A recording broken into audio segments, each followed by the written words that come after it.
안녕하세요. 아침TV 하경숙입니다. 우리나라 시간으로 오늘 오전 7시 트럼프가 SNS에 글을 올렸습니다. 이스라엘과 이란이 완전하고 전면적인 휴전에 합의를 했다고 했습니다. 이번 전쟁을 보셨습니까? 어떻게 하는지? 미국은 그런 나라입니다. 이스라엘 네타냐후가 트럼프를 만나러 몇 번 갔대잖아요.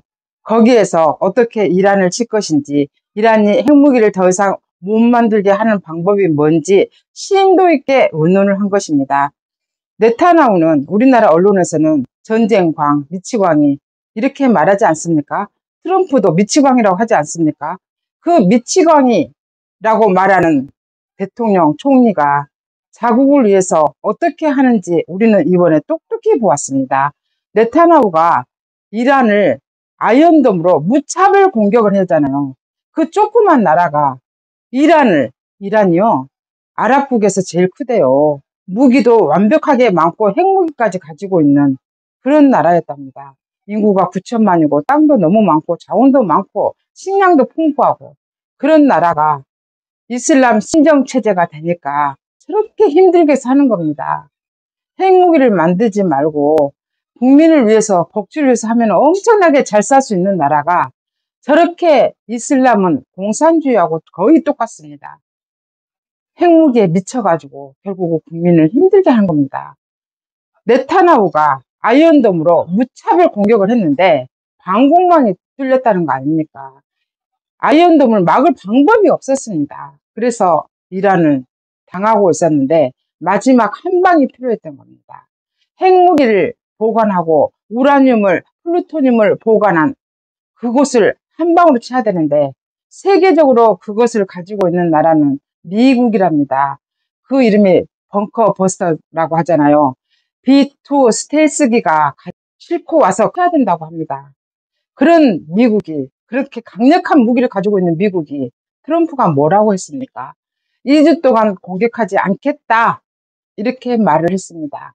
그러니까 그 안에 항복하라고 해놓고 야, 그 말 떨어지기가 무섭게 트럼프가 벙커버스터를 두 군데로 속이는 작전으로 와가지고 쳐버린 거예요.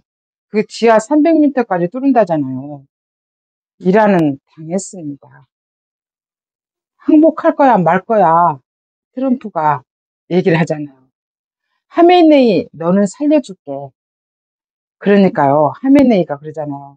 내가 나라를 통치하려면 그래도 내 말이 먹히려면 권위를 살리려면 한 방은 때려야 되지 않겠나. 그러면서 카타르에 있는 미군 기지를 공격을 했답니다. 미사일 14발을 날아갔는데요. 너무 웃긴 거는 트럼프한테 그 사실을 말하고 양해를 구했다는 거 아닙니까? 그래서 트럼프가 이미 미군 기지를 싹 옮겨버린 거예요. 쇼를 한 겁니다. 하메네이가 트럼프한테 허락을 받고 14발 중에 한 발은 어디로 날아간지 모른대요. 그래서 한 발이 어디로 떨어졌나 봐요. 13발은 다 격추됐답니다. 근데요, 이란 언론은 뭐라고 한지 아세요? 10발의 미사일이 날아가서 미군 기지를 초토화시켰다고 한 거예요. 이게 이란의 언론입니다. 이슬람의 가장 큰 특징은 뭔지 아십니까? 여자들을 글을 안 가르칩니다. 터키는 그래도 조금 더 나아요. 그 시골에 가면 거기도 비슷하다고 하더라고요. 여자를 사람으로 안 여기거든. 그런 나라입니다. 생각해 보세요. 신분제인 우리나라 조선시대는 어땠습니까? 노비들은 글을 모르게 했습니다. 글을 알면 큰일 났습니다. 죽으라고 맞았습니다. 왜 그랬습니까? 사람이 머리에 먹물이 들어가면 반항하잖아요. 그러니까 글을 안 가르칩니다. 노비들이 손자병법을 그때 읽었다면 어떻게 했겠습니까? 조선은 팔까 뒤집혔을 겁니다. 그러니까 글을 못 알게 하고 글을 배우면 죽으라고 두들겨 팬 겁니다. 우리나라가 어떻게 해서 선진국이 됐습니까? 우리나라가 어떻게 해서 여자들은 부엌에서 밥을 먹다가 남자 여자가 같이 식탁에서 밥을 먹게 됐습니까? 지금은 여자들 목소리가 더 커요. 왜입니까?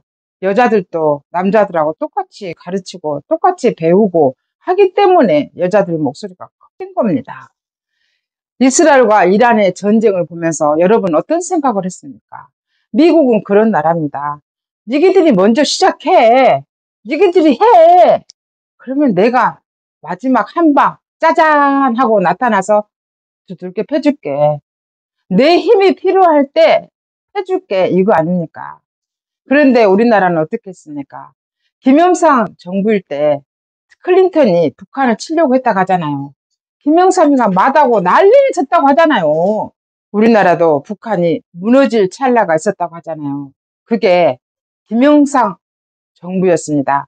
김영삼이가 그 오지랖으로 캐도 북한에 원자력 발전소 지어준다고, 한 개면 된다는데 2개 지어준다고 그렇게 교만 떨다가 결국 우리나라가 돈을 50% 투자했다가 돈 하나도 못 건지고 쫓겨났잖아요. 김영삼이가 죽기 전에 가장 후회스러운 일이 북한을 못 치게 한 거였다고 하잖아요.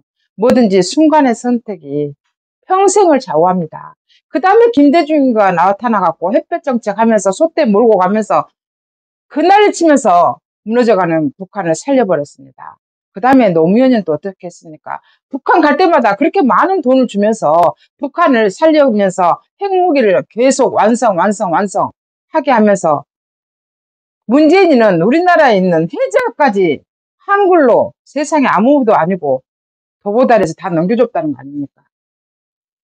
이제는 어떻게 됩니까? 북한이 문제가 아닙니다. 중국이 우리나라를 거의 다 먹었다는 거 아닙니까? 지금 우리나라 국민들이 너무 다급하니까 미국이 어떻게 해주길 바라지만요. 미국은 절대로 나서지 않습니다. 우리가 난리치고 해야 마지막 한 방 짜잔 하고 나타난다니까요. 그런 나라가 미국입니다. 미국은 다른 나라 내정 간섭이 되기 때문에 쉽사리 나서지 않습니다. 우리나라가 나서야 되는데 지금 이재명이 나서겠습니까? 이재명이 저 쫄보가 트럼프 무서워서 가지도 못하는데, 나토 가서 서명할까봐 가지도 못하는데, 북한하고 중국 눈치 보느라고 가지도 못하는데, 시진핑과 실각했다는 말이 나오고 있는데 그 눈치를 보고 있습니다. 무너져가는 나라를 쳐다보고 있습니다. 이게 우리나라 현실입니다. 이래서 우리나라도 멀지 않은 것 같습니다.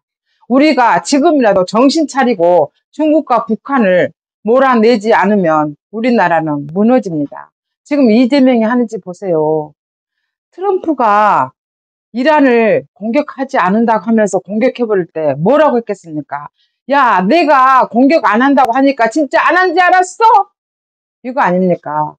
이재명이 직계 예치가 넘어가고 지만 당하면 되는데 우리가 무슨 죄가 있습니까? 윤석열 대통령이 3년 동안 죽으라고 애교를 해서 10조를 벌었다잖아요. 이제 걷어들일 찰나에 대치기를 당했잖아요. 나토를 가면 1,500조를 번대잖아요. 지금 유럽이 전쟁 일어난 거 보면서 국방비, 주둔비가 아니라 국방비를 늘린다고 하잖아요. 우리나라 무기가 얼마나 인정을 받았는데 이제 1,500조를 걷어들일 찰나에 남의 입에 털어넣게 생겼습니다. 이게 지금 우리의 현실입니다. 거시기가 대통령이 되니까 우리나라 국민들이 거시기 돼버렸습니다. 이거 어떻게 하면 좋습니까? 지금까지 진실을 알려드리는 아침 TV 하경숙이었습니다.